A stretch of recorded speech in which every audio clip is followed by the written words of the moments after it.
I'm Melanie Cavan-Bryant. I work in VPH CCC as an allocator, and I've been with the Welsh Ambulance Service for 22 years.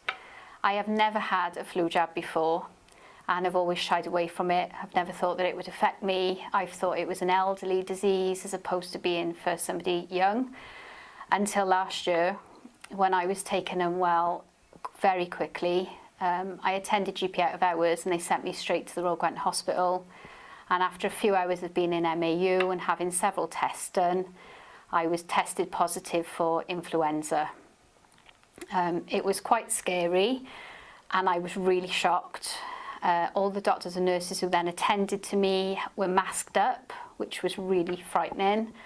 I was fearful for the other patients in MAU because obviously I was in quite close proximity to them. My partner was with me at the time as well. She's got lots of underlying health conditions, and just a common cold will make her very, very unwell. So being told I had influenza and her being with me, my mum was with me as well, had a really, really negative impact on how I felt and how unwell I felt as well. I was treated.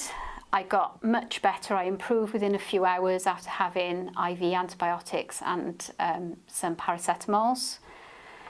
The consultant then sent me home. He was happy for me to go home and be cared for at home by my partner. Ever since then, I vowed I would have the flu jab every year, not just to protect myself, because I never want to feel that unwell again, but to protect my loved ones, my wife, my mum, my dad, and anybody I come into contact with within CCC.